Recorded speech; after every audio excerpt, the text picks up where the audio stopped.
আসসালামু আলাইকুম রহমতুল্লাহি ওবারাকাতু। মালদ্বীপ থেকে আপনাদের সবাইকে স্বাগত জানাচ্ছি। আশা করছি আপনারা সবাই অনেক অনেক ভালো আছেন। মালদ্বীপে ঋণ করে আসাটা কিন্তু অপরাধ না। সবাই ঋণ করে মালদ্বীপে আসে। অপরাধ কখন হবেন? যখন কোনো কিছু যাচাই বাছাই না করে হুট করে মালদ্বীপে চলে আসবেন। আর মালদ্বীপে আসার পরে আপনি বিপদে পড়ে যাবেন। তখন কিন্তু আপনি অপরাধী।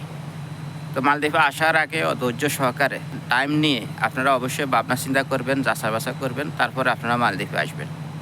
আর বিশেষ করে আপনারা যার মাধ্যমে মালদ্বীপে আসবেন, সেই লোকটা কেমন, তার কাজকর্ম কেমন, তার কথার কাজে অ্যাকুরেট আছে কি না, অবশ্যই এটা যাচাই বাছাই করতে হবে। তারপরে আপনাদেরকে যাচাই বাছাই করতে হবে আপনাদের স্যালারি কত।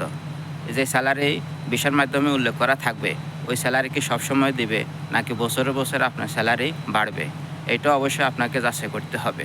আপনার থাকা খানা জায়গাটা কেমন হবে, অথবা আপনার থাকা খাওয়া এগুলো কার অধীনে থাকবে, এগুলো কি আপনার অধীনে থাকবে নাকি কোম্পানির অধীনে থাকবে, এটা অবশ্যই যাচাই করতে হবে। আপনার যদি কোনো অসুস্থ হন, মেডিকেল খরচ, এই খরচটা কি কোম্পানি বহন করবে, এটাও যাচাই করতে হবে। আপনি বছরে বছরে বাড়িতে আসতে পারবেন কি না, আর যদি বাড়িতে আসতে পারেন, টিকিট আপ ডাউন টিকিট কে দিবে, কি কোম্পানি দিবে নাকি আপনার নিজস্ব।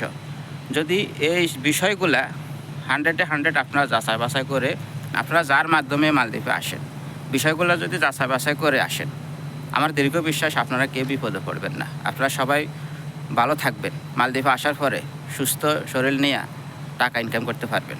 আশা করি সবাই বুঝতে পারছেন। সবাই ভালো থাকবেন। আসসালামু আলাইকুম।